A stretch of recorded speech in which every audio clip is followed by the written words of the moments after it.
प्रिय विद्यार्थी मित्रांनो, मी दीपाली कुलकर्णी देशमुख माझ्या विंग्स ऑफ फिजिक्स या चॅनलमध्ये आपल्या सगळ्यांचं मनपूर्वक स्वागत करते। सध्या 12वी सायन्सच्या सीईटीची परीक्षा देणाऱ्या मुलांच्या परीक्षेच्या शिफ्ट सुरू आहेत आणि काहींचे पेपर झालेत आणि काहींचे व्हायचे आहेत। तर ज्यांचे पेपर व्हायचे आहेत तर अशा 16, 17, 18, 19 आणि 20 या दिवशी पीसीएम ग्रुपच्या शिफ्ट आहेत आणि असे मुलं काय करतात ज्यांच्या शिफ्ट व्हायचे आहेत तर ते मुलं ज्यांच्या शिफ्ट झालेले आहे त्यांच्याशी चर्चा करतात आणि मग मला बऱ्याच मुलांचे फोन आले की मॅडम आम्ही मुलांशी चर्चा केली ज्यांचा पेपर झालाय, कुणी म्हणतंय फिजिक्स टफ आलतं, कुणी म्हणतंय केमिस्ट्री टफ आलतं, कुणी म्हणतंय मॅथ्स लेंदी आलतंय आणि हे सगळं ऐकून आम्हाला खूप टेन्शन येतंय, अभ्यास काहीच झाला नाही असं वाटतंय आणि आता नेमकं काय करू। तर मग मला असं वाटलं की असे खूप सारे विद्यार्थी आहेत की जे अशाच मानसिक अवस्थेत आहे आणि त्यांना एक निश्चित असं डायरेक्शन द्यावी, मार्गदर्शन करावं म्हणून मी हा व्हिडिओ बनवते आहे। तर बाळांनो, तुमची स्पर्धा कुणाशी आहे? ज्या दिवशी तुमच्या शिफ्टला जे मुलं आहेत ते असे किती मुलं परीक्षा त्याला देणार आहेत आणि त्यावरून तुमचं पर्सेंटाईल ठरणार आहे। म्हणजे ना तर तुमची स्पर्धा आधी परीक्षा झालेल्या मुलांशी आहे ना तर तुमची स्पर्धा नंतर पेपर होणाऱ्या मुलांशी आहे आणि म्हणून जर तुमच्या शिफ्टचा जर पेपर अवघड निघाला तर तो सगळ्यांसाठी अवघड निघणार आहे, सोपा निघाला तरी तो सगळ्यांसाठीच सोपा असणार आहे। आणि म्हणून कुणाशीही कंपेअर करू नका। Comparing yourself with others that can destroy your focus. आणि दुसऱ्याशी तुलना करून आपला फोकस हा आपण काय करतो, गमावून बसतो, डिस्ट्रॉय करतो। आणि म्हणून तुम्ही हे डिस्कशन बंद करा आणि आता काय करायचंय तर ते ज्या शिफ्टचं अनालिसिस आहे त्याच्यावरून एकच गोष्ट सिद्ध झाली आहे की पीवायक्यू हे खूप रिपीट होत आहेत आणि त्यातली त्यात 2025 चे पीवायक्यू रिपीट होत आहेत। आणि म्हणून जर अभ्यास आता कमी वेळात छान अभ्यास करायचा असेल तर फोकस कुठे करा, 2025 च्या पीवायक्यू वर फोकस करा। त्याच्यानंतर जे रिपीटेडली आस्क आहेत, आलं का लक्षात, त्यातली त्यात जे रिपीट झालेले आहेत तर ते जास्त करा। असे पीवायक्यू खूप थोडे आहेत की जो 16 ला विचारलाय, 18 ला विचारलाय, 20 ला विचारलाय, 22 ला विचारलाय। मग असे जे रिपीटेडली पीवायक्यू आहे ना तर ते अगदी शुअर शॉट करा। समजलं का? मग पीवायक्यू कोणते 2025 चे करा आणि जे रिपीटेडली आस्क आहे ते करा।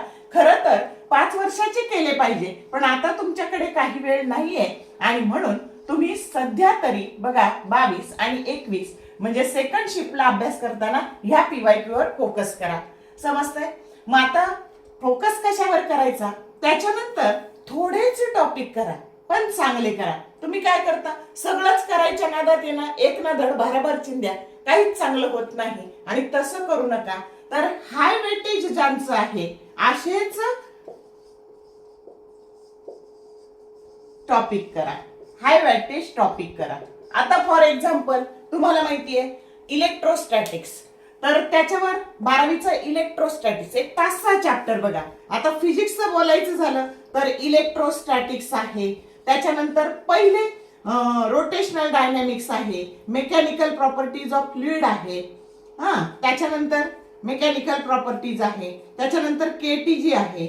3 प्रश्न याच्यावर पडणार आहे, 3 ते 4 प्रश्न याच्यावर पडणार आहे, 3 प्रश्न इथं पडणार आहे, 3 प्रश्न इथं पडणार आहे, केटीजी वर 3 पडणार आहे, थर्मोडायनॅमिक्स वर 3 पडणार आहे, त्याच्यानंतर सेमीकंडक्टर वर 11वी आणि 12वी मिळून 3 पडणार आहे। बघा ना, असे 3 करत किती झाले, 1 2 3 4 5 आणि 6 एवढ्या टॉपिक वरच 18 मार्क्स तुम्हाला पडणार आहे। आणि म्हणून हाय वेटेज जे काही टॉपिक आहेत, चॅप्टर आहेत, तर त्याच्यावर आधी फोकस करा आणि ते करून झाल्यानंतर तुम्ही मग जर शिल्लक वेळ राहिला तर मग बाकीचे थोडे थोडे सोपे, काही प्रश्न खूप सोपे असतात, मग असे सोपे प्रश्न तरी करा। म्हणजे खूप अवघडाच्या नादी लागू नका पण सोपं सोपं तर करून जा परीक्षेला। आणि अजून घाबरायचं काही कारण नाही, अजून तुमच्या हातात सेकंड अटेम्प्ट आहे पण याला तुम्ही जेवढी जीवतोड मेहनत कराल तेवढं सेकंड अटेम्प्ट साठी तेवढा अभ्यास तर रेडी असणार आहे। म्हणजे आता पण फायदा होणार आहे आणि नंतर पण फायदा होणार आहे। केलेलं कधी वाया जातं का? नाही जात। तुम्ही जे कष्ट केले ते कधीच वाया जात नाहीत। आणि आता बघा सीईटी सेलने फॉर्म भरण्याची मुदत वाढवलेली आहे का तर जे जेईचे मुलं आहे ते पण आता तुमच्या सेकंड शिफ्टला तुम्हाला कॉम्पिटिटर असणार आहे. म्हणजे सेकंड शिफ्ट सुद्धा काही सोपी नाहीये. हार्डवर्क इथेही करायचंय, हार्डवर्क तिथेही करायचंय.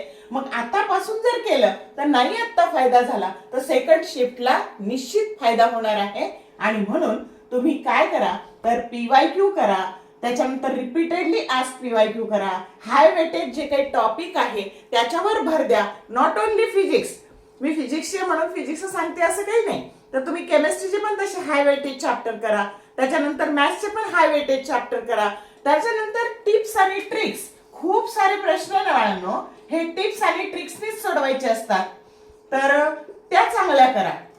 आणि त्याने तुम्ही काय करा, जो अभ्यास करायचा तो आनंदाने अभ्यास करा. रडरड करून अभ्यास करू नका, टेन्शन घेऊन अभ्यास करू नका. फ्री माइंड अभ्यास करा. फ्री माइंड अभ्यास केला ना की आपोआप त्याच्यात आनंद घ्या आणि अभ्यास करा. आलं का लक्षात? सध्या ऊन खूप आहे, स्वतःच्या तब्येतीची काळजी घ्या. बी हायड्रेटेड, भरपूर पाणी प्या. आईस्क्रीम, पाणीपुरी, वडापाव, बाहेरचं असं काही बर्फाचा गोळा असं बाहेरचं सध्या तरी काही खाऊ नका.